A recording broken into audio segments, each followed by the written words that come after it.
I'm Dr. Barry, licensed psychologist, and here we talk about true crime and psychology.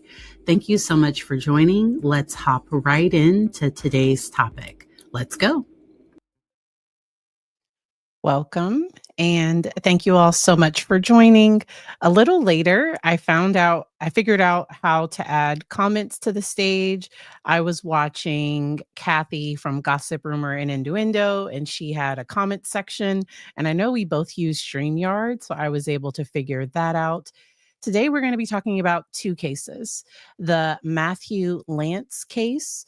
It is a very sad case. He did a jury trial and no, not jury. He elected to not have a jury trial and just have a bench trial with the judge. And I thought it was very unique that he said no comment when asked to, first of all, swear in. So he was asked to swear that he was going to tell the truth, and he said no comment. He was asked if he was going to testify. He said no comment. And he has a history of being diagnosed with schizophrenia, and his competency had been raised during past evaluations, his competency to stand trial.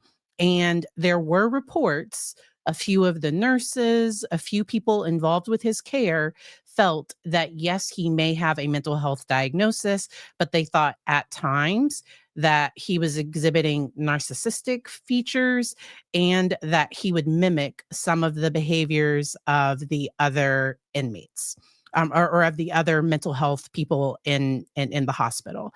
And so I did see, if you all want to look at the interview with his parents.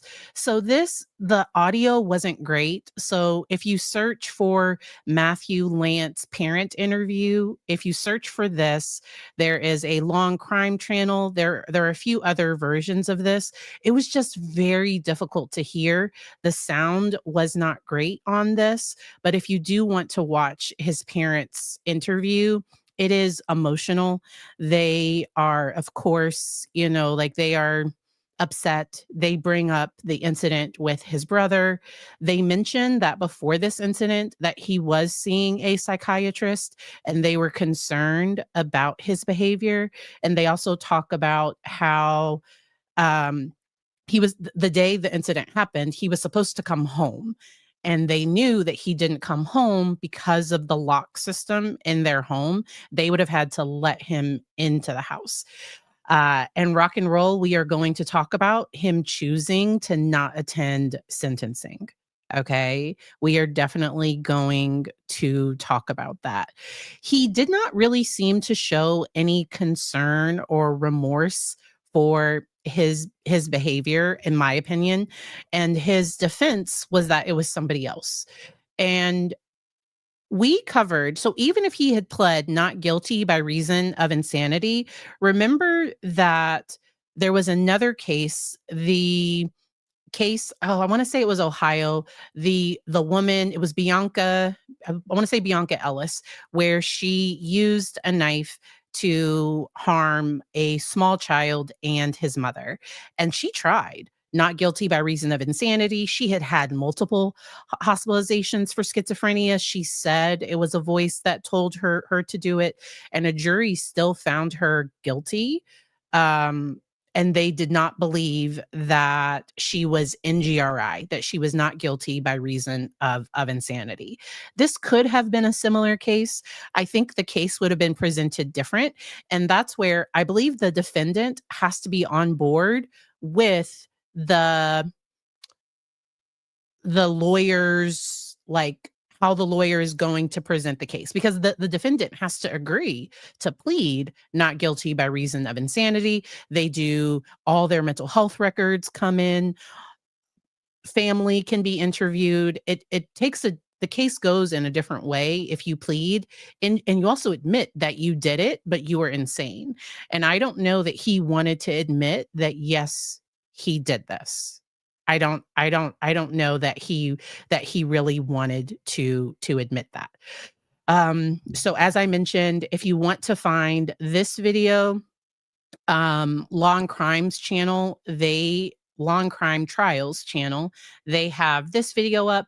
We are going to watch him, the no comment part, okay? So this was the 4th day of his trial. The state rests, and now it's time for the defense to decide whether or not he is going to testify. So let's watch this right now. Thank you, Judge. I have spoken to Matthew about whether he would wish to testify. It's his wish that he not testify. No, the court is more asking about that. But at this point, he does not want to testify. Okay, thank you, Mr. Berry. There are a few questions that I would like to ask Mr. Lanz to inquire about his decision on whether he wants to testify or not. And so, Mr. Lanz, if you raise your right hand for the court, please, sir. Do you swear and affirm that the testimony you will give to this court shall be the truth, the whole truth, and nothing but the truth, so help you God? No comment. Okay, put your right hand down for me. Mr. Lanz, do you understand that you have the right to testify, and if you want to testify, that no one can prevent you from doing so? No comment. Do you understand that no one can make or compel you to testify? That is, do you understand that you have a right to? So just so you know, Court TV is adjusting the audio. So that's not me. So Court TV is doing things with the audio. Not testify if you do not want to.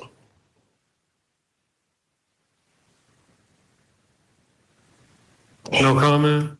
Do you understand that you and not your lawyer must personally decide whether you will testify or not? No comment. Do you understand that if you do? And so pretty much the rest of it goes that way, where he just continues to say, no comment. And okay. In this, because I do have the full link to this, to that statement, to what I just played, Court TV's version, they had a legal analyst on, because I was wondering if an appellate attorney might try to appeal the competency ruling. Because I think the defense did have one expert that said, yes, he has untreated schizophrenia, but untreated means he's choosing to not take medication, I believe. Like, I think that's because I think he could be on medication, because that's what Bianca Ellis did. Bianca was medicated. She was found not competent. So during her, when she was arraigned, during all of her first court appearances before she was medicated, she was displaying extremely odd behavior. That's where she had that odd affect where she was smiling and all of those things. And then they did refer her for competency. She was medicated, and then she went to trial, and she remained on her medication. It seems like he's not, but I also thought it was interesting. The judge didn't ask some of those questions of, do you have a diagnosis? Are you on any drugs or medication? Are you making, but he probably just would have said no comment to all of those things. I don't know that he would have answered those questions. And I think his lawyer's name is Barry with an A, and my married last name is Barry with an E. So the defense attorney's last name is Barry. And so that was just strange to me. He did decide to not attend sentencing. So I did not watch all of the victim impact statements. The details of this case are just horrific. I did watch the state. The state mentioned the fact that he was not there, and he chose to not be there because the defense was going to ask for mitigation. But I think the law required, because he was found guilty of all 12 counts, the defense wanted some type of mitigation for mental health. But to me, he's not admitting to what he did. He's not agreeing to any type of treatment. He's not requesting treatment. He would be a major risk to society just having heard this case. It would be a risk to things. Lisa asked, do you think him refusing meds was the reason he spent 10 months at the state mental health hospital? That is possible. I have known some. So there's some people, so I think Bianca Ellis can potentially be like aggressive when she's not medicated, or she needed to be medicated in order to be competent for trial. I know some other jurisdictions where people have been court ordered to take medication. I don't know anything, and I wonder if after his trial is said and done, I wonder if any of those past court dates, because they did have hearings for his competency. And so there was more testimony given during those. To my knowledge, I was not able to find those on social media. Debbie, I agree that the victim impact statements were very, very heart wrenching. And my heart truly, truly does break for the friends and victims, especially the surviving 6-year-old child. The 6-year-old child that found his parents deceased.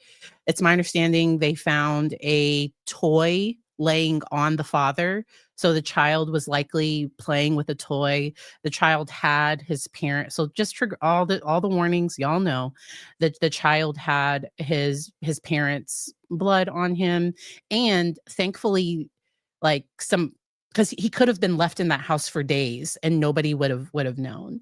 And so it was extremely sad. Firebirds, this comes out of Georgia. This is Cobb County, Georgia, but that's where the judge was. And I think the county where the incident happened.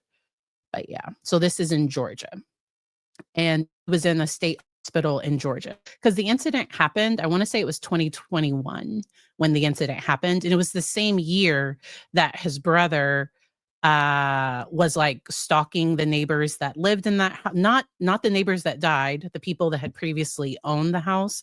And I hope those people don't have like any remorse or any guilt about anything, because I think they thought if we move, like we'll just move and everything will be okay. I don't think they ever thought something bad like this would happen.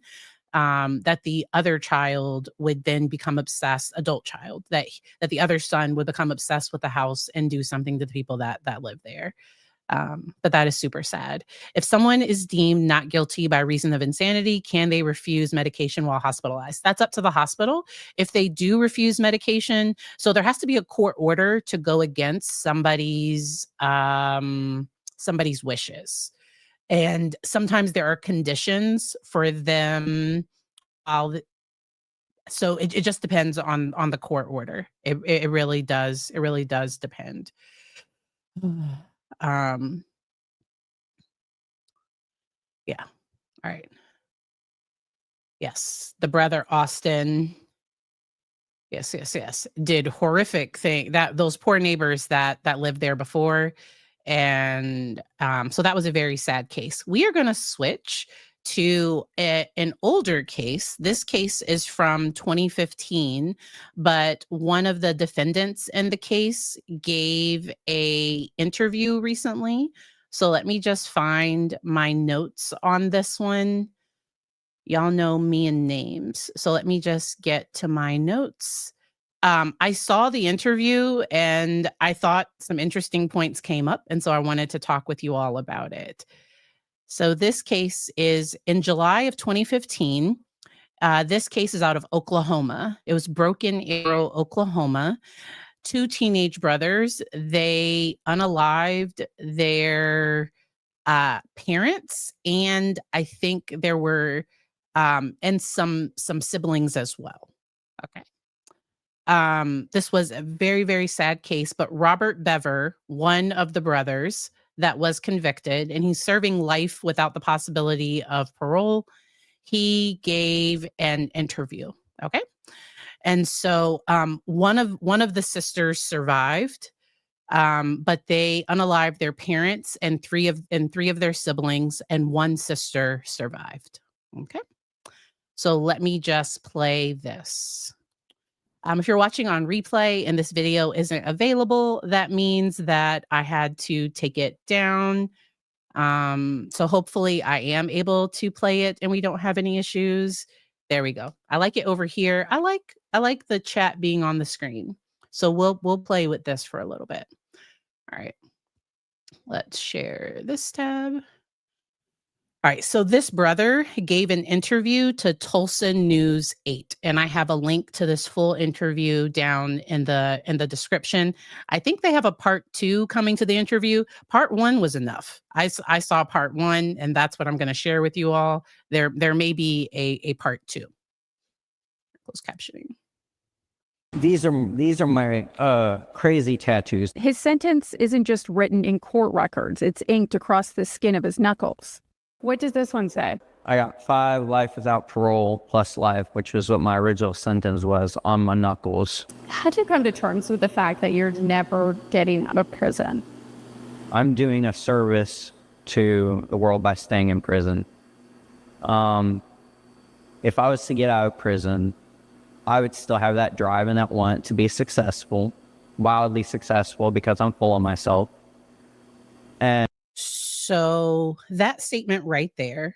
So him saying if he ever got out of jail that he would have this desire to be successful. Okay, it's hard to see the video, so I can make it bigger, and then part of the chat might just cover a little bit of it. Okay, so I will make the video bigger. We're just playing around here. All right. And so with this, I'll make myself small again when I start it.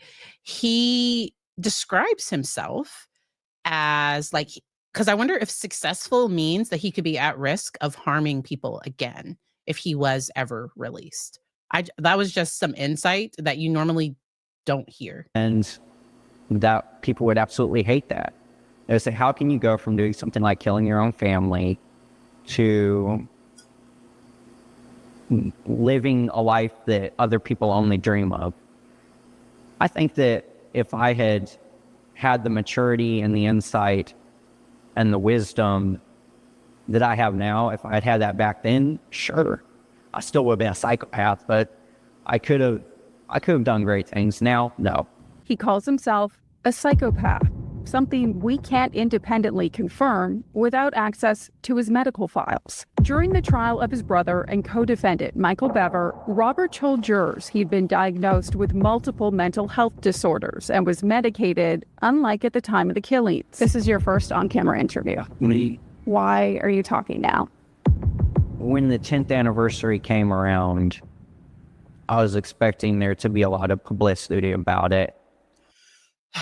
So I will confess, I debated whether to talk about this one or not, because it sounded like he wanted people to know his name, but in a way that was troubling. But I did want to mention the fact he does seem to be showing some signs. He has this like idea that he could be this awesome, amazing, successful, phenomenal. And when he says successful, I don't think he means committing another crime. I think he means if he got out of prison, I think he thinks he has this idea that could make him where he could be a multimillionaire. And this is a clear example of grandiosity, the grandiosity that we see within narcissism that comes from a very weak ego, an ego that like, I don't know that he actually is that amazing. Like it was very strange. Very, very strange. But we have a few more minutes left. We're gonna keep it going. As I wanted it to be, I wanted everybody to be thinking about my family.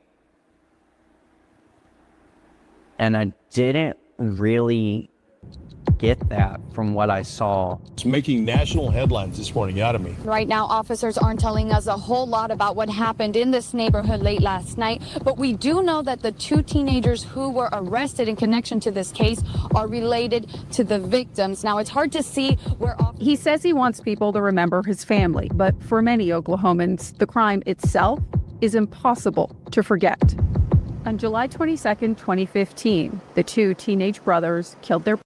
And so I already mentioned to you all like what all happened. So parents, April and David, and 3 of their siblings, 12-year-old Daniel, 7-year-old Christopher, and 5-year-old Victoria. Do you have remorse? I have as much remorse as I'm capable of feeling. 2 sisters. I have as much remorse as I'm capable of feeling, which once again, that points to this lack of empathy potentially. Like that points in a lot of directions. He acknowledges not that like he needs to stay in jail because he could do a crime like this again if he felt justified or like if he got really upset, but like this was very strange. And so that's why I wanted us to watch it together because we rarely get to take looks like this into a case. Survived. One of them was seriously injured. The most realistic point that it could have stopped was right before I stabbed Crystal, because I kind of broke myself in a way that a human being isn't supposed to. I couldn't do it, and I somehow made myself stab her.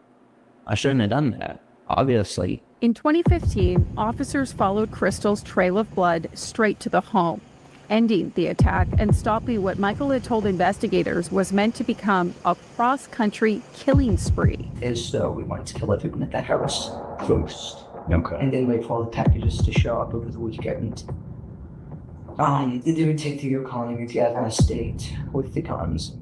The plan was cut short, first by Crystal's escape and then by 12-year-old Daniel's desperate 911 call. Open Air 911.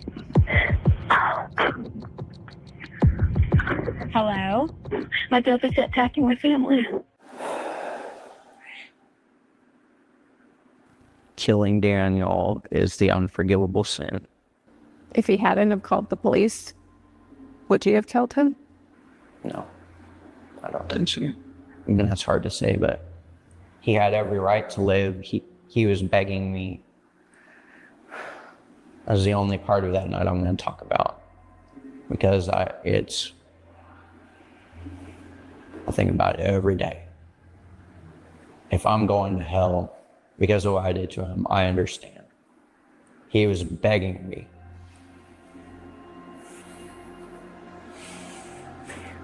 He said, "I'm with you. I'll do whatever you want." I still start stabbing him. He was a genius. He liked all the things I did. He liked Star Wars. He liked Ben 10. So that's where he brought it back to himself again. And I think bringing it back to himself helps him stay out of the emotion, because he was getting very emotional when he focused on what he did to his brother. And I don't know if that's for the cameras. I don't know if it's legit. Do you know, like, to me, the emotion, it feels kind of authentic. But once again, I go back to the comment he said before, as much empathy or as much like remorse as he's capable of, because there seems to be a bit of a cap to this. Yeah, I think somebody recommended this case, or I saw it in my feed. So thank you to the Psych Nerd. If somebody recommended this one, thank you.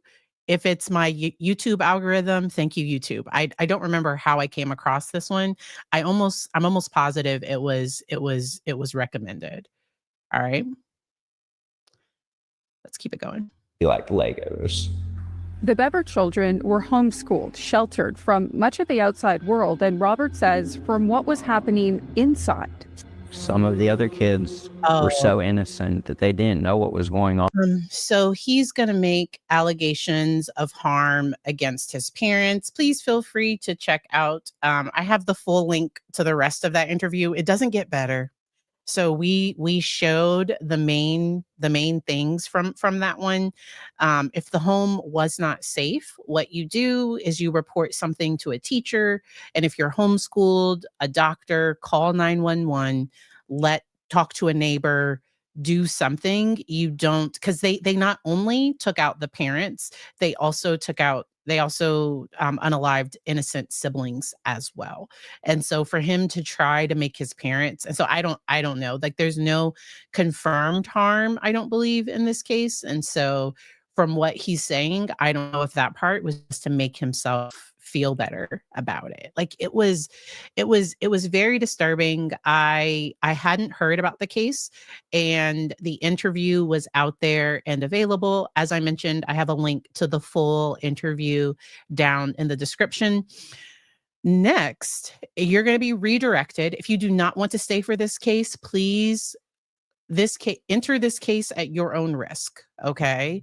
There is so this was definitely the YouTube algorithm that gave me this other case where a woman from the UK. Okay.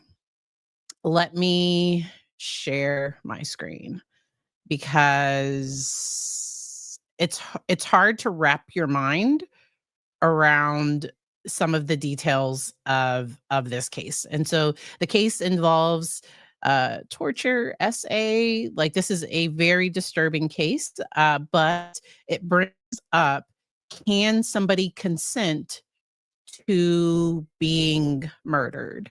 And I personally, I don't think you can. But this case, the defendant might try to say that the victim wanted him to do this to her. And she did have a history of being treated for reaching out to strangers to in an attempt to be unalived by being murdered. But there are some very, very disturbing aspects to this. I really want to chat about it, but please, like I said, if you're not going to follow, if this case is too much, if it brings up too much, I always try to cover it in a way where we're not going into the gory details. But because if you do watch the Crime Fix version, they go into everything. So I'm not getting into like all of the details, but the fact that she was being treated, that a part of her like thoughts about wanting to die, that it was at the hands of somebody else, that was initially like that was a thought that she sometimes had. This brings up a whole different thing, because there seems to be evidence that she changed her mind and that she wanted to be free, and that the guy that was arrested in this case, that he did not listen to that. So he was arrested for this. People are innocent until proven guilty, but that is the next case that we will be chatting about. If you want to follow along, please, come on over and we will chat about that case. If you're not going to stay, no worries. Enjoy the rest of your day. On Tuesday, I plan to do a stream about surviving the holidays with your family. And so I was hoping that I'm late enough in the video where I say it. And then also, if the video gets demonetized, I'll be all right. Like, it'll be fine. But I really like, this case is really, really sad. If anybody does have like intense thoughts, if people do need mental health help, I always have things listed in the description. In the US, there is a toll-free hotline, 988, that you can text or call at any time. But just very, very sad case. And so, oh, great. Okay. So I will add her link to the description later on, to the description of that case. So Grizzly True Crime covered this case and went through the arrest affidavit. Super duper triggering, sad case, but we will chat about it. All right. I will see y'all in the next one. I hope you have a good one.